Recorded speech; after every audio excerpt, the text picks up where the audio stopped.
नमस्कार, हरियाणा न्यूज देख रहे हैं आप और मैं हूं आपके साथ हितेंद्र। हमारे खास कार्यक्रम चुनाव की बात में आप सभी का स्वागत है। प्रदेश में विधानसभा चुनाव को लेकर के सियासी दंगल चल रहा है और इस सियासी दंगल में नए नए मुद्दों की एंट्री भी हो रही है। तो ऐसे में राजनीतिक दल चल रहे हैं कौन कौन से दांव पेंच और कैसा बना हुआ है प्रदेश का चुनावी माहौल, ये जानने के लिए देखते रहिए हमारा खास कार्यक्रम चुनाव की बात।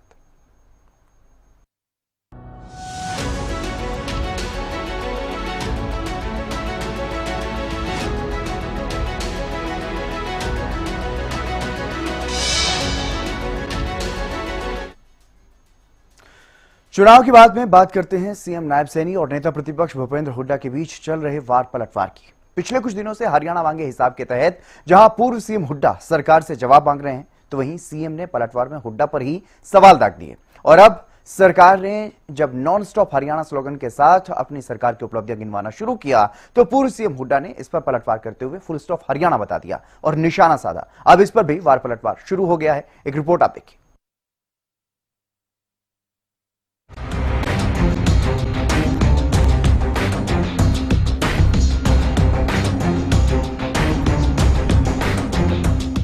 हरियाणा में विधानसभा चुनाव को लेकर सियासी रस्साकशी सत्ता पक्ष बीजेपी और मुख्य विपक्षी दल कांग्रेस में देखने को मिल रही है। अब हरियाणा के पूर्व सीएम भूपेंद्र हुड्डा ने जहां प्रदेश की बीजेपी सरकार के अभियान नॉन स्टॉप हरियाणा पर तंज कसा और सरकार से सवाल पूछे, तो वहीं सीएम नायब सैनी ने भी पूर्व सीएम हुड्डा पर जोरदार हमला बोला है। सीएम नायब सैनी ने सोशल मीडिया पोस्ट में लिखा कि भूपेंद्र हुड्डा जी का आज का मारा हरियाणा नॉन स्टॉप हरियाणा है, फुल स्टॉप लगा है। कांग्रेस द्वारा पोषित गुंडागर्दी और दबंगई पर, दलितों पिछड़ों पर हो रहे अत्याचार पर, सरकारी नौकरियों की नीलामी पर, मासूम किसानों की जमीन कब्जा पर, कांग्रेस के दहशत के दौर पर। दरअसल पूर्व सीएम भूपेंद्र हुड्डा ने बीजेपी सरकार के नॉन स्टॉप हरियाणा अभियान पर तंज कसते हुए सरकार से कई सवाल भी पूछे थे और दावा किया था कि नॉन स्टॉप नहीं, हरियाणा पर फुल स्टॉप लग चुका है।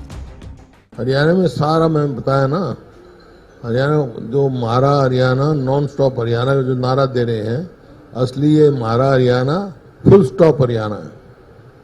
फुल स्टॉप लगा हुआ हर काम के लिए, कंप्यूटर कर्मचारी हो, सरकारी कर्मचारी हो, स्कूल हो, अस्पताल हो, अस्पतालों में डॉक्टर नहीं, स्कूल में मास्टर नहीं, दफ्तरों में कर्मचारी नहीं। सरकार का तो यही काम होता है। भ्रमित तो ये कर रहे हैं, मैं बता दिया ना। नॉन स्टॉप हरियाणा कौन सा भाई? एक बात बताएं, 10 साल हो गई सरकार को, 1 यूनिट बिजली बनाई है? हमने 4 तो थर्मल के कारखाने लगाए, 1 न्यूक्लियर का कारखाना लगाया और सरप्लस बिजली छोड़ के गए थे। 1 यूनिट बिजली बताए तो बता दे भाई फलानी जगह हमने करी है। हमने 81 किलोमीटर मेट्रो के बनाए, 1 पोल लगाया तो बता दो। हमने 250 किलोमीटर रेलवे लाइन और बनाई या मंजूर कराई, इन्होंने 1 इंच बनाई हो करा वो बता दो। हमने 12 सरकारी यूनिवर्सिटियां बनाई, इन्हें 1 बनाया तो बताओ। और हिंदुस्तान का कोई भी इंस्टीट्यूट आप नाम लें, IIM, एम्स, निफ्टम और ये निफ्ट और आपका किसी का भी आप लो, डिफेंस यूनिवर्सिटी, किसी भी इंस्टीट्यूट का नाम लो, IIIT, IIT, ये अपना लॉ यूनिवर्सिटी, इस प्रकार के यूनिवर्सिटी इनने 1 बनाई हो बता दो, किस बात की भाई? तो वहीं हरियाणा के पूर्व सीएम हुड्डा और सीएम नायब सैनी में कांग्रेस के हरियाणा मांगे हिसाब पर भी घमासान देखने को मिल रहा है। इस अभियान के पलटवार में बीजेपी नेता हुड्डा कार्यकाल को लेकर कांग्रेस पर सवाल उठा रहे हैं। हुड्डा ने न सिर्फ अमित शाह के दौरे पर तंज कसा, बल्कि बीजेपी के सवालों को लेकर सरकार को फ्रस्ट्रेशन में बताया। विपक्ष के लोग जो इस प्रकार की बातें करते हैं कि हरियाणा हिसाब मांग रहा है, अरे बिल्कुल, मैं कांग्रेस के नेताओं को कहना चाहता हूं कि आप हरियाणा भारतीय जनता पार्टी से आज हिसाब मांग रहे हैं। मैं आपको आज मात्र 11 बातें आज इस मंच से मैं कहना चाह रहा हूं। कांग्रेस के नेता भूपेंद्र सिंह हुड्डा इन 11 का बताएं, फिर मैं आगे और बताने का काम करूंगा। परंतु मैं कांग्रेस के भूपेंद्र सिंह हुड्डा, कांग्रेस के नेताओं से मैं ये पूछना चाहता हूं कि आपकी सरकार में भेदभाव विकास के कार्यों में होता था, उसको भी बताने का काम करे। मैं दूसरा ये पूछना चाहता हूं कि ये भूपेंद्र सिंह हुड्डा बताने का काम करे, आपकी सरकार में नौकरियां किस आधार के ऊपर दी जाती थी? हमारी सरकार में युवाओं को बिना पर्ची बिना खर्ची के नौकरी दी जाती है। भाइयों, मैं ये भी पूछना चाहता हूं, कांग्रेस से भूपेंद्र सिंह हुड्डा से उसने तो रैली भी की कि हम 24 घंटे बिजली देंगे, और उसने अपने मैनिफेस्टो के अंदर भी लिखा था कि हम 24 घंटे बिजली देंगे। 10 वर्षों के अंदर कितने गांव के अंदर 24 घंटे बिजली दी, ये भी बताने का काम करे। हम बताने का काम करते हैं कि हमारी सरकार ने 10 वर्षों में कितने गांव के अंदर, आज पूरे हरियाणा प्रदेश के अंदर 24 घंटे बिजली देने का काम ये हमारी सरकार कर रही है।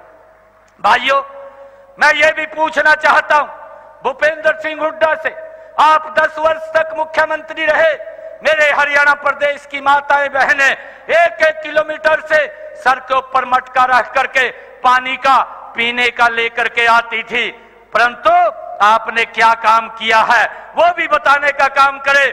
हमारी हर घर के अंदर नल और स्वच्छ जल पहुंचाने का काम ये इन 10 वर्षों के अंदर हमारी सरकार ने किया है। भाइयों, मैं ये भी पूछना चाहता हूं भूपेंद्र सिंह हुड्डा से, इसका जवाब देने का काम करे कि आपकी सरकार में ट्रांसफर कैसे होती थी, कितना भ्रष्टाचार होता था, परंतु हमारी सरकार ने ट्रांसफर पॉलिसी बना करके उस भ्रष्टाचार के ऊपर गहरी चोट करने का काम किया है। एक गैस का सिलेंडर लेने के लिए मेरे हरियाणा प्रदेश के लोगों को 3 दिन तक इंतजार करना पड़ता था, उसके बारे में भी बताने का काम करे। वो तो जो फ्रस्ट्रेशन की है इस पर जो भावना है। अब मैं ये कहूँ कि भाई सवाल हमने पूछे, वो हमारे से क्या पूछेंगे? सरकार किसकी है? उनकी है, हमारी है? झूठे पोस्टर लगा रहे हैं।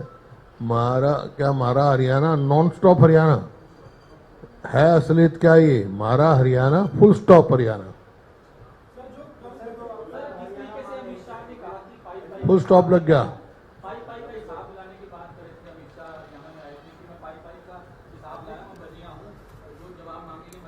हरियाणा को तो कुछ दिया ही नहीं उन्होंने।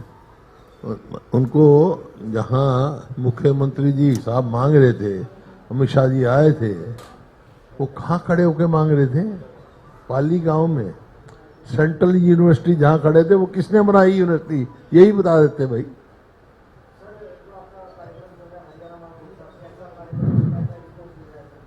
है? बहुत जबरदस्त रिस्पॉन्स मिल रहा है, प्रत्यक्ष प्रमाण की जरूरत नहीं है। लोग 36 बरादरी पूरे उसमें है, और 36 बरादरी मन बना चुकी है कि कांग्रेस को सरकार बनानी है। दरअसल हरियाणा में विधानसभा चुनाव के लिए सभी दलों की तरफ से अपने अपने अभियान चलाए जा रहे हैं।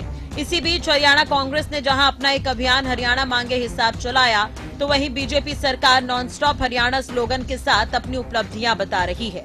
दोनों दल एक दूसरे पर लगातार सवाल खड़े कर रहे हैं और एक दूसरे से हिसाब मांग रहे हैं। Bureau report, Haryana news. Bhupendra Hooda के फुल स्टॉप हरियाणा पर सीएम नायब सैनी ने जोरदार पलटवार किया है, जिसमें उन्होंने ये कहा है कि कांग्रेस द्वारा पोषित गुंडागर्दी और दबंगई पर फुल स्टॉप लगा है, और वहीं उन्होंने ये कहा कि दलितों पिछड़ों पर हो रहे अत्याचार पर फुल स्टॉप लगा है। और साथ ही उन्होंने ये भी कहा कि सरकारी नौकरियों की नीलामी पर फुल स्टॉप लगा है, मासूम किसानों की जमीन कब्जा पर भी फुल स्टॉप लगा है। सरकारी नौकरियों को लेकर के उन्होंने कहा कि जिस तरह से नीलामी पहले होती थी, जिस तरह से खर्ची पर्ची की जो बात थी, उसको लेकर के भी उन्होंने निशाना साधा, और साथ ही साथ कहा कि किसानों की जमीन कब्जे पर फुल स्टॉप लगाने का काम किया है हमारी सरकार ने। और इसके अलावा उन्होंने ये भी कहा कि कांग्रेस के दहशत के दौर पर फुल स्टॉप इस दौरान लग गया है, और सबसे बड़ा दावा जो सीएम नायब सैनी ने इस दौरान किया है वो ये है कि फुल स्टॉप लगा है तो सिर्फ आपकी यानी कि भूपेंद्र हुड्डा की राजनीति पर। ये बात वो इस दौरान कहते हुए नजर आए सोशल मीडिया पोस्ट के जरिए।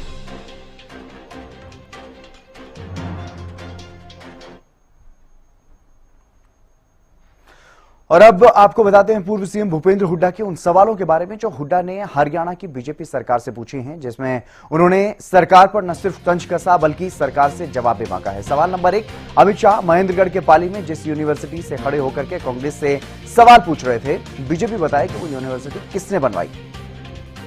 सवाल नंबर 2, बीजेपी ने किसानों की आय डबल करने का वादा किया था, लेकिन क्यों पूरी नहीं किया गया ये वादा, और केंद्र और राज्य सरकार किसानों को एमएसपी की लीगल गारंटी क्यों नहीं दे रही, ये सवाल भी उन्होंने पूछा। और साथ ही साथ ये भी उन्होंने पूछा है कि 10 साल में कितने बिजली के कारखाने, कितनी यूनिवर्सिटी, कितने रेल लाइन, कितने इंस्टीट्यूट खोले हैं और कितने किलोमीटर मेट्रो लाइन बिछाने का काम किया है। ये बड़ा और महत्वपूर्ण सवाल नेता प्रतिपक्ष भूपेंद्र सिंह हुड्डा की तरफ से पूछा गया है। और इसके साथ ही अगर बात करें सवाल नंबर 5 की, तो सवाल नंबर 5 में उन्होंने ये पूछा कि पोर्टल सरकार को सीएम और मंत्रियों की क्या जरूरत है, पोर्टल से ही क्यों वोट नहीं ले लेते। हरियाणा में non stop Haryana versus full stop Haryana पर चुनाव की बात शुरू हो चुकी है, यानी कि सियासी बहस इस मुद्दे पर छिड़ चुकी है। और इस बहस में हरियाणा के मंत्री गौरपाल गुर्जर, मूलचंद शर्मा और बनवारी लाल का बयान भी सामने आया है। उन्होंने क्या कुछ कहा वो भी आपको सुनाते हैं। निश्चित तौर से नॉन स्टॉप हरियाणा है। जिस प्रकार से स्पीड है, अब कहीं से भी आप स्पीड लगाओ। मैं अपने जिले की बात करूं कि भाई एक मेडिकल कॉलेज बनने लग रहा, 200 बेड का हॉस्पिटल बन गया, 5 ऐसे हॉस्पिटल बन गए जो 6 बेड के थे वो 30 बेड के गए। जहां पहले एक कॉलेज था वहां 5 कॉलेज और खुल गए। जहां सारे जगह आईटीआई खुल गई, इतनी आईटीआई, इससे ज्यादा आईटीआई खुल गई। तो ये सारी व्यवस्थाएं, जो चाहे पुल बनाने की बात है, चाहे सड़क बनाने की बात है, जहां कभी सोचा भी था एक्सप्रेस हाईवे बनेगा, आज वो कैल से लेके और ताजेवाड़े तक एक्सप्रेस हाईवे 1200 करोड़ रुपए से बनने लग रहा। और जिस एक्सप्रेस हाईवे की बात इन्होंने पता नहीं कितनी बार इन्होंने कही, लेकिन इनके टाइम में पूरी नहीं। वो हमारे टाइम में चाहे यमुनानगर से पंचकुला, बल्कि आप ये कहोगे पंचकुला से हरिद्वार, वो बन के तैयार है। तो हर जगह नॉन स्टॉप है, कहानी है, सब जगह नॉन स्टॉप है। तो उस स्पीड से काम कर रहे। और ये बार बार कहते हैं कि हिसाब दो, हम तो हिसाब देने के लिए तैयार। हम तो रोजाना सुबह बैठ के इंतजार करते हैं कि कहीं कांग्रेस हिसाब लेने आए तो सही ना। हमारे जमाने में ना तो किसी के मकान पे कब्जा, ना दुकान पे कब्जा, ना किसी का अपहरण, ना कोई फिरौती, ये इनकी सरकार में थी। भ्रष्टाचार की जन्म ये थे, न चैम्बरों से फोन आया करते, न जेल से फोन आया करते थे। हमारे में था नहीं। जो पुत्र मोह में हो, 2 ही पार्टी है देश में, एक तो माँ बेटे की पार्टी है देश में, या बापू बेटे की पार्टी है। आम आदमी की कोई लेन देन नहीं है। देखो, विपक्ष का कहना सरकार से कितना ही अच्छे काम कर ले, विरोध करना ही होता है। लेकिन जिस तरह से ग्राउंड पे आप जब देखते हो, इंफ्रास्ट्रक्चर देखते हो, रोड, सड़कों की हालत देख सकते हो, बिजली का जो 24 घंटे बिजली देने का काम किया है, जो हमारे पानी का जो जल जीवन मिशन के तहत सभी घर घर नल से जल देने का काम किया है, महिलाओं की सुरक्षा के लिए, महिलाओं के उत्थान के लिए, नारी सशक्तिकरण में जो हमारे 50% महिलाओं को सरपंची में रिजर्वेशन देने का काम हो, पढ़ी लिखी पंचायतों का, बहुत से ऐसे ऐतिहासिक काम इस सरकार ने किए।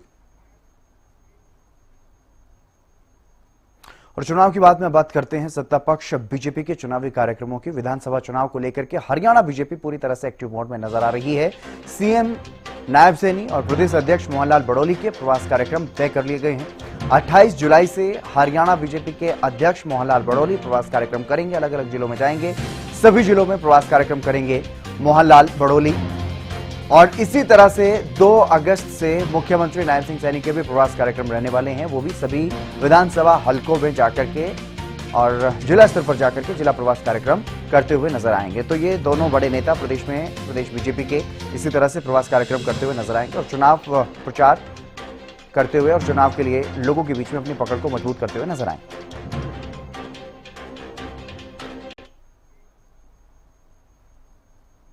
और चुनाव की बात में बात करते हैं किसानों की।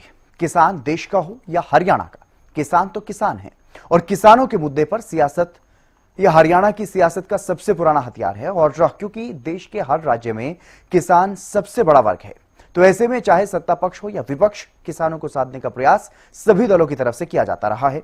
हरियाणा में चुनाव से पहले किसानों का मुद्दा गरमाता हुआ नजर आ रहा है।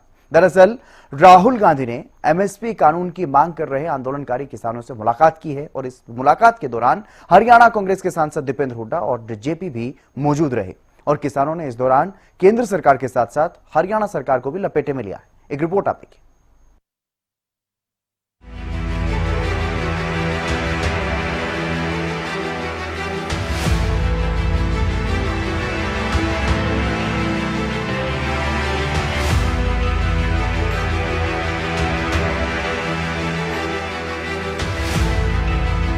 हरियाणा में विधानसभा चुनाव के लिए सभी दल तैयारियों में जुटे हुए हैं और हर वर्ग को साधने का प्रयास किया जा रहा है। ऐसे में हरियाणा का सबसे बड़ा वर्ग है किसान और किसी भी चुनाव में किसानों के मुद्दे पर सियासत ना हो, कम से कम भारत में तो ऐसा नहीं हो सकता। किसानों का मुद्दा विपक्ष लगातार उठाता रहा है, लेकिन अब इसे और भी धार दे दी गई है लोकसभा में विपक्ष के नेता राहुल गांधी की तरफ से। राहुल गांधी ने पंजाब के आंदोलनकारी किसानों से मुलाकात की, वो भी संसद भवन में। राहुल गांधी से मिलने किसान मजदूर मोर्चा और संयुक्त किसान मोर्चा गैर राजनीतिक के देश भर के 12 किसान नेता पहुंचे। किसान नेताओं से राहुल गांधी की बैठक के दौरान कांग्रेस के कई नेता मौजूद रहे, जिनमें हरियाणा से कांग्रेस सांसद दीपेंद्र सिंह हुड्डा और जयप्रकाश भी मौजूद रहे। इस मौके पर राहुल गांधी ने मीडिया से बातचीत के दौरान ये दावा किया कि हमने आकलन किया है, एमएसपी पर गारंटी दी जा सकती है, और साथ ही उन्होंने ये भी कहा कि इंडिया गठबंधन के बाकी दलों से भी चर्चा करेंगे और किसानों को उनका हक दिलवाने के लिए सरकार पर दबाव बनाने का प्रयास करेंगे।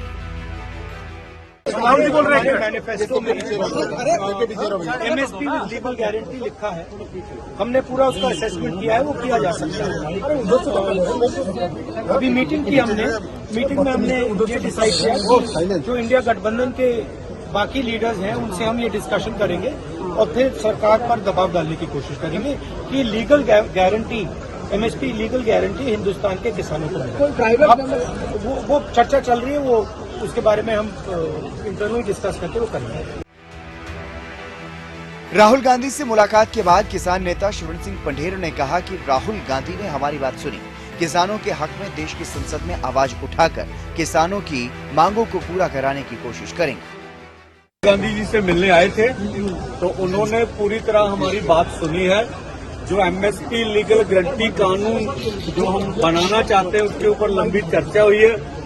कांग्रेस पार्टी अथवा जितने भी इंडिया गठजोड़ के घटक हैं, इन्होंने विश्वास दिलाया कि हम सबसे बात करके जो किसानों और खेत मजदूरों के मुद्दे हैं देश की पार्लियामेंट में हम ज्यादा महत्वता देकर उसको पूरा कराने की कोशिश करेंगे। ये हमारी। तो वहीं किसान नेता जगजीत सिंह डल्लेवाल ने हरियाणा सरकार को निशाने पर लिया और हरियाणा सरकार पर अत्याचार करने का आरोप लगाया। बात बहुत इम्पोर्टेंट विपक्ष के नेता मानयोग राहुल गांधी जी से हमारी हुई है। जो हरियाणा गवर्नमेंट ने हमारे किसानों के ऊपर जिस तरह का अत्याचार किया है, उसको इन्होंने हमारे साथ वायदा किया है कि जो हरियाणा गवर्नमेंट वही गोलियां चलाने वाले, वही मारने वाले, वही इन्वेस्टिगेशन करेंगे और वो कैसे इंसाफ देंगे, उसके ऊपर हमारी आवाज बनकर पार्लियामेंट के अंदर वो बात रखेंगे। प्रयास करेंगे कि हमें इंडिपेंडेंट वो इन्वेस्टिगेशन हो पाए और उन्होंने ये भी हमारे साथ। पिछले दिनों सीएम नायब सैनी ने किसान आंदोलन पर कहा था कि लोग देख रहे हैं और साथ ही सीएम ने किसानों से बातचीत करने और रास्ता न रोकने की अपील भी की। देखिए, केंद्रीय नेतृत्व इसको सारे को देख रहा है और हमारी जो लॉ एंड ऑर्डर की व्यवस्था वो ठीक रहे उसको लेकर के, क्योंकि हम किसानों से पुनः लगातार हम ये अपील कर रहे हैं। अभी हम ये अपील करते हैं क्योंकि रास्ता रोकना कोई समाधान नहीं है, या इस प्रकार का बैठ कर के बातचीत से ही रास्ते निकलते हैं। वो भी पारिवारिक लोग हैं, हम भी पारिवारिक लोग हैं। एक परिवार कैसे चलता है, एक घर कैसे चलता है, उनको भी मालूम है, हमें भी मालूम है। और सरकार लगातार वार्ता कर रही थी, सरकार उनसे बातचीत कर रही थी। अब लोग भी समझ रहे हैं, लोग देख रहे हैं, ऐसा नहीं है, उनके बारे में बिल्कुल मालूम। तो वहीं हरियाणा में नेता प्रतिपक्ष भूपेंद्र हुड्डा भी कई बार एमएसपी गारंटी कानून की मांग कर चुके हैं। आज किसान परेशान है क्योंकि लागत तो बहुत बढ़ गई। हमारे समय में तो 10 साल पहले तो किसान जो है ना तो खाद पर कोई टैक्स था, ना कीटनाशक दवाई पर कोई टैक्स था, ना ट्रैक्टर पार्ट पर कोई टैक्स था, और डीजल पे वैट जो है 9% के करीब था। अब हर चीज पे टैक्स है, जीएसटी लग गया और वैट जो है 18% हो गया। तो लागत तो इतनी बढ़ गई, आमदनी इतनी बढ़ेगी। यानी साफ है, किसानों के लिए एमएसपी कानून पर हरियाणा विधानसभा चुनाव में खूब घमासान होने की संभावना है। किसानों को एमएसपी पर लीगल गारंटी कब मिलेगी ये तो मालूम नहीं, लेकिन हरियाणा विधानसभा चुनाव में इस मुद्दे की गूंज जरूर सुनाई देगी और इसका चुनावी फायदा किसे और कितना मिलेगा ये देखना भी काफी दिलचस्प रहने वाला है। Bureau report, Haryana news.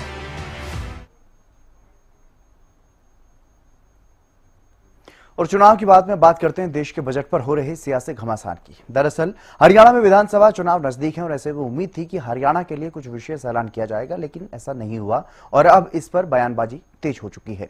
सदन की कार्यवाही के दौरान कांग्रेस सांसद कुमारी सैलजा ने यह कहा कि बजट में हरियाणा का नाम तक नहीं लिया गया। दीपेंद्र हुड्डा भी बजट पर सवाल उठा चुके हैं, तो वहीं सीएम नायब सैनी ने इस मामले में जहां केंद्र सरकार का धन्यवाद किया तो वहीं विपक्ष पर पलटवार भी किया है। ये रिपोर्ट आप देखिए।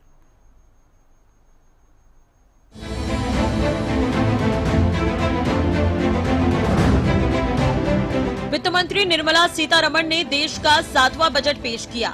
बजट को लेकर माहौल काफी गर्म है। सदन की कार्यवाही के दौरान भी इसे लेकर काफी हंगामा देखने को मिला। हरियाणा में आगामी चुनाव होने हैं, ऐसे में बजट को लेकर उम्मीद और बढ़ जाती है।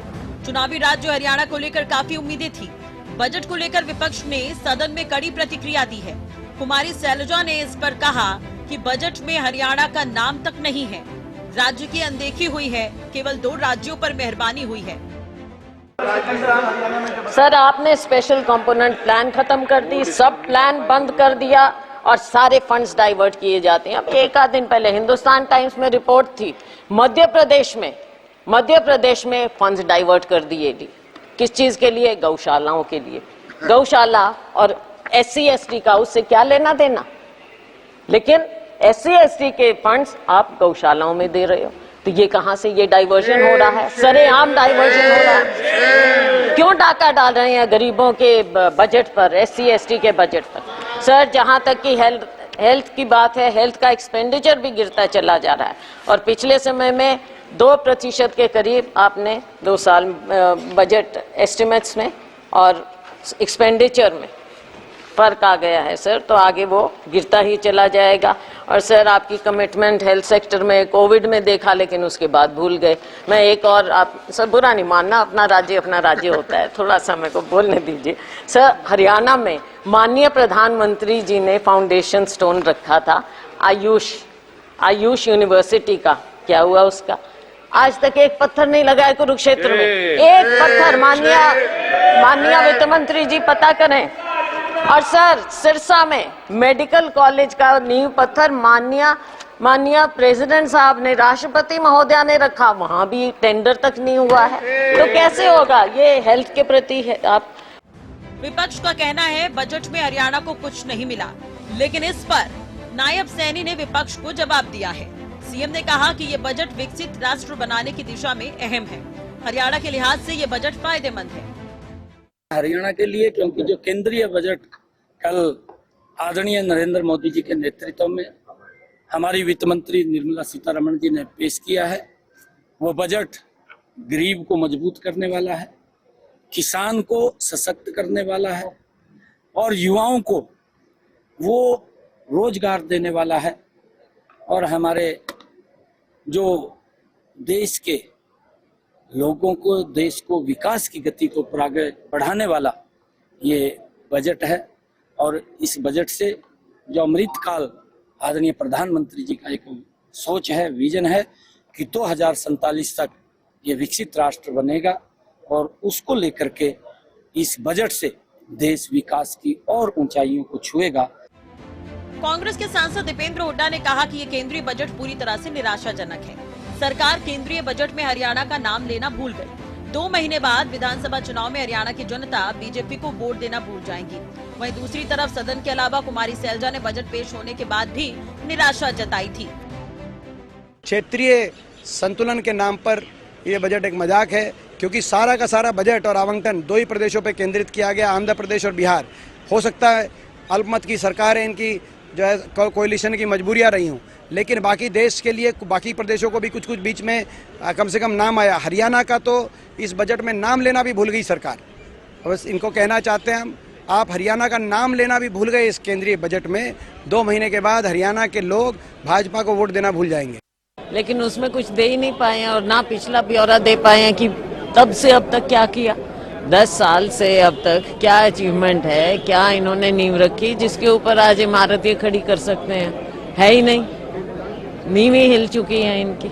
और लेकिन आप ये देखिए ना, जो इलेक्शन गोइंग स्टेट्स हैं, हरियाणा है, जिनमें कुछ भी नहीं, साइलेंट है एकदम। बहरहाल वित्त मंत्री निर्मला सीतारमण ने देश का 7वां बजट पेश किया और अब चुनावी राज्य हरियाणा में विधानसभा चुनाव होने हैं। ऐसे में राज्यों के साथ भेदभाव के आरोप INDIA लगा रहा है। विपक्ष का कहना है कि इस बजट में हरियाणा का नाम भी नहीं। देखने वाली बात होगी चुनाव के लिहाज से विपक्ष इसे कितना बड़ा मुद्दा बना पाती है। देखा जाए तो ये बजट केंद्रीय बजट है और इसका फायदा हरियाणा की जनता को भी होगा। बजट तो आ गया है, लेकिन ये जनता तय करेगी कि बजट उनके हित में है या फिर नहीं, और हरियाणा चुनाव पर कितना असर पड़ेगा ये देखने वाली बात होगी। Bureau report, Haryana news.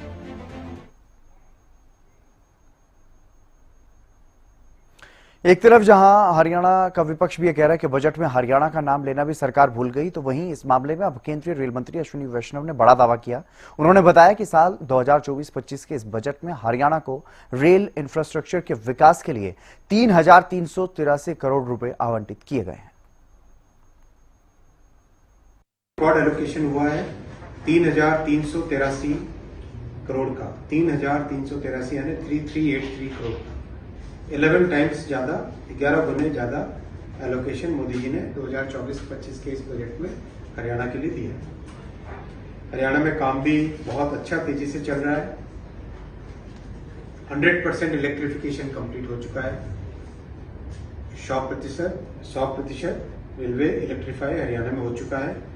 नए ट्रैक तेजी से बन रहे हैं और कई नए प्रोजेक्ट्स हाथ में लिए जा रहे हैं। 34 स्टेशंस को अमृत भारत स्टेशन के तहत जो कंप्लीट रीडेवलपमेंट नया बनाने का काम चल। तो चुनाव का मौसम है और बड़े बड़े दावे और बड़े बड़े वादे सियासी दलों की तरफ से किए जा रहे हैं। सियासी वार पलटवार भी चल रहा है। प्रदेश में लगातार सियासी पारा जो है वो हाई होता हुआ नजर आ रहा है। चुनाव की बात में आज के लिए फिलहाल बस इतना ही। आप देखते रहिए हरियाणा न्यूज।